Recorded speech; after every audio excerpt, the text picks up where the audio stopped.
In May 1990, demonstrations in this square in Ulaanbaatar started a revolution that would see the downfall of communism in Mongolia.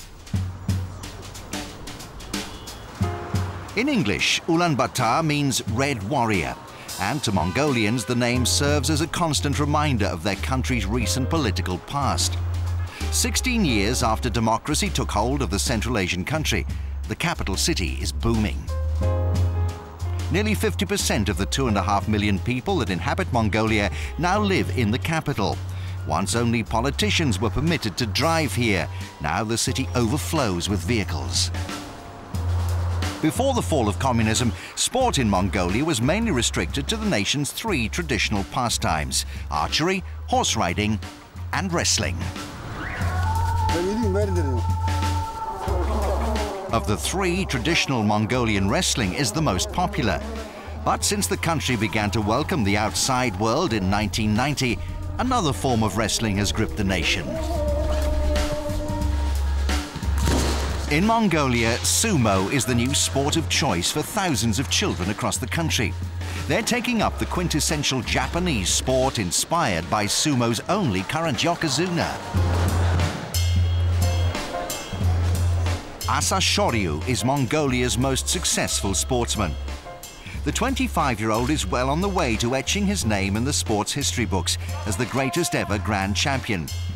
Unsurprisingly, his success has given aspiring rikishi in his homeland a hero to idolize.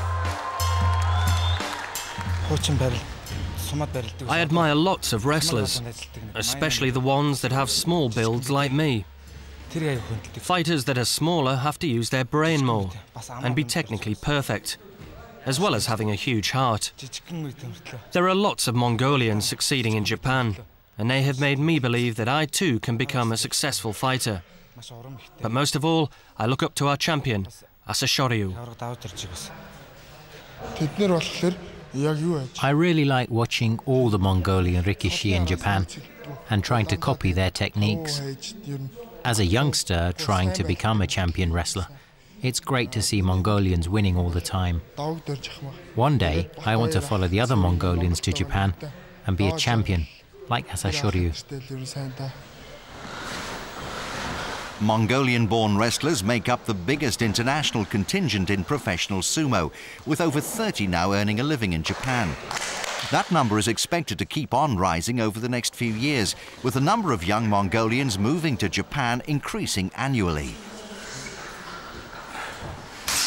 Mongolians first went to sumo stables in Japan, like this one, in the early 1990s, after the fall of communism. Aware that wrestling was a national obsession amongst Mongolians, the sumo authorities invited several young wrestlers to move to Japan and study the sport. Their aim was to make sumo more global and more competitive, and they saw Mongolia as the perfect place to find new talent.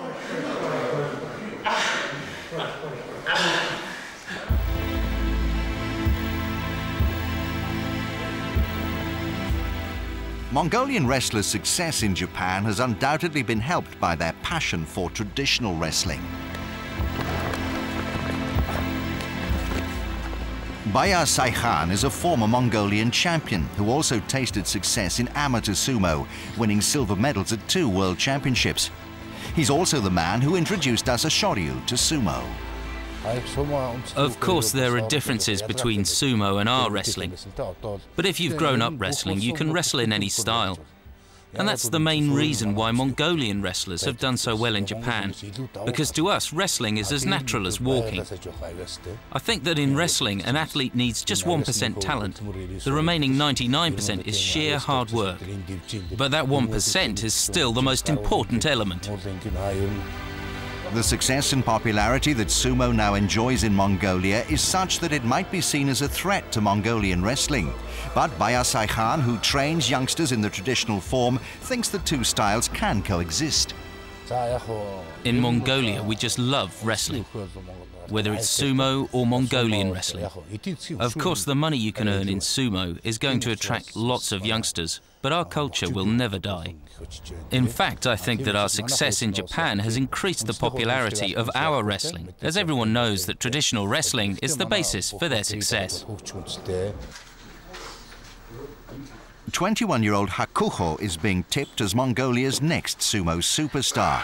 He's already reached the rank of sekewake, the third highest in the sport, and is expected to join Shō as a yokozuna in the next few years.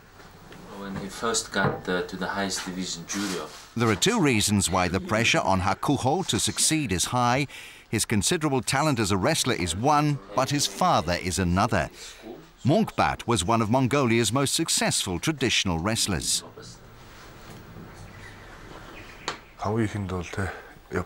I was one of 7 boys that went to Japan to join a stable when I was still quite young. It's thanks to my father that I've achieved what I have so far. He's supported me and he's believed in me, even when I didn't necessarily believe in myself. He used to look at sumo magazines when he was about 5 years old.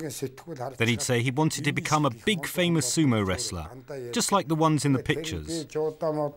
I really wanted him to take up judo, but he was never interested. Instead, he'd just carry on talking about sumo. When I asked him why, he told me it was because he was so small, and he wanted to become as big as the sumo wrestlers in the magazines. Hakuhō needs to record 13 wins in a single tournament to earn promotion to the rank of Ozeki. Although that's his main target for this year, his long-term goals are a lot more ambitious. My strength and technique are improving all the time. I'm determined to get better and better and stay injury-free. Hopefully, soon I'll join Shō and become a yokozuna. Mongolians have only been participating in Japan's national sport for just over a decade, but in that time the impact that they've had has been remarkable. With the popularity of sumo growing all the time in a country so passionate about wrestling, don't be surprised to see many more Mongolian yokozunas in the near future.